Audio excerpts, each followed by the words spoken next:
Matataas na opisyal ng Department of Public Works and Highways pinagsusumiti ng courtesy resignation ni Secretary Vince Dizon.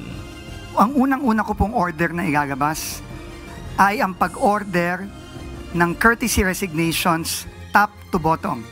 USEC, ASEC, Division Head, Regional Director hanggang District Engineer ng buong bansa. Yan po ang unang-unang order na gustong ipagabas ng ating Pangulo.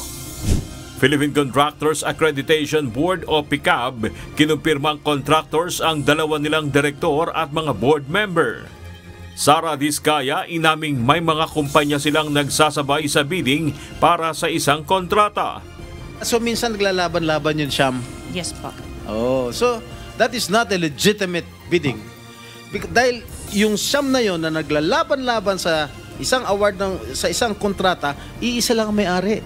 So kahit sino doon, kahit sinong manalo doon sa bidding na yon, ikaw ang panalo. Dahil sa'yo lahat yun eh. Correct? Tama. Pahayag ng Chinese Embassy kaugnay sa mataas na krimen sa bansa, walang basihan ayon sa Philippine National Police. Sapagkat kung titignan natin yung kanilang publication na sinasabi nila na tumaas daw ang crime rate, kung crime rate po ang pag-uusapan natin, bumaba po tayo. Interior and Local Government Secretary John Vic Remulla, naniniwalang pinag-aaway lang sila ni dating PNP Chief Nicolas Torre III. Sa totoo lang, nung nangyari to, kami na ni Chief Torre naman, as I told you, we had a great relationship.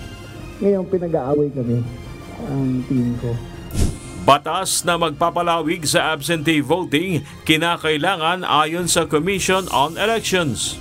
Mukhang kakailanganin po ng legislation ng batas sapagkat yung pong ating local absentee voting law ay nag-specify lamang ng ilang grupo kung saan sila po ay papayagang makaboto na mas maaga. Former DPWH Bulacan 1st District Engineer Henry Alcantara, umaming siya ang nagpanukala ng substandard at ghost projects sa Bulacan. Contractors na no-show sa House Infracom hearing, padadalhan na ng sapina. Kayo po ba ang nag-propose ng mga projects na ito na may isama sa NEP? Pakisagot lang po. Kayo po ba ang nag-propose ng mga projects na ito para may sali doon sa NEP ng district office nyo? Yes, Sir Ronald. House Infra Committee members pinagsusumite ng sulat na walang conflict of interest sa ginagawang legislative inquiry. Ilang House members nagkatensyon sa House Infracom hearing. I was against it. How can we investigate ourselves? That is the primary question. So kung ang isang congressman, sabi nyo kanina kahit sino masagasaan, wala tayong sasantuhin, kahit congressman, kahit senador. Kung ang congressman hindi pa pwedeng maging resource person at hindi natin pwedeng pa-testify under oath, di ibig sabihin sa usapang to, exempted ang congressman. So, paano tayo mag-iimbestiga? Paano tayo? Number one. Number two, Mr. Chair, here is the USP. Sinasabi, paano nagkaroon ng insert?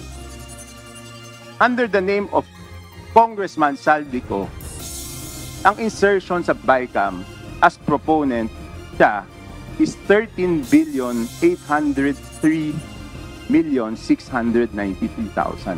And we do not want to invite him as a resource person. Mr. Chair, sorry. Comsec, can you show this? Para lang sabihin hindi ako. Mr. Chair, with due courtesy. Wait, I have the floor. Yeah, I have the floor. Yeah, I have the floor. No, Mr. Chair. I have the floor.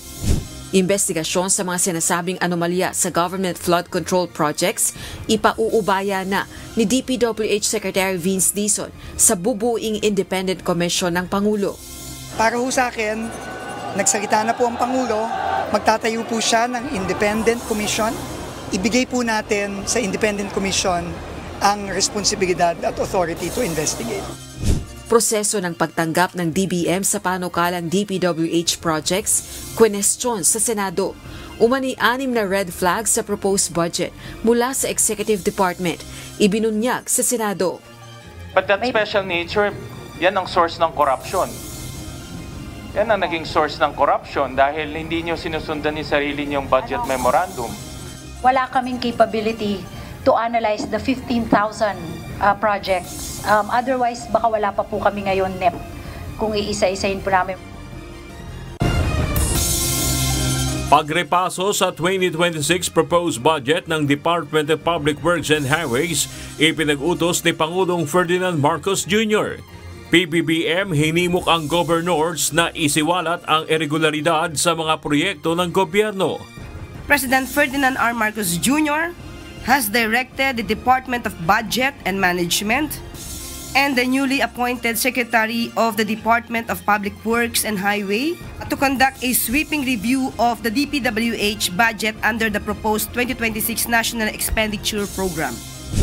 Mag-asawang Sara at Curly Diskaya tiniyak na hindi lalabas ng bansa at patuloy na dadalo sa investigasyon kaugnay sa issue ng anomalya sa flood control projects ayon sa kanilang abogado.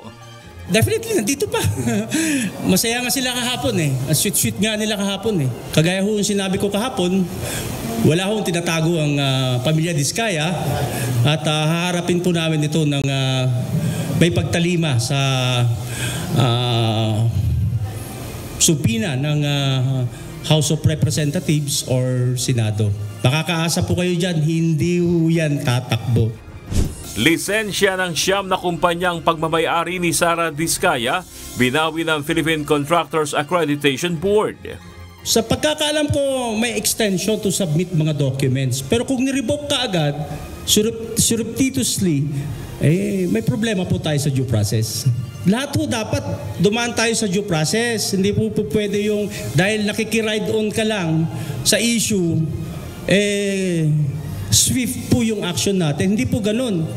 Pasig City Mayor Vico Soto handang tumestigo sa isinasagawang investigasyon ng Senado ukol sa anomalya sa flood control projects.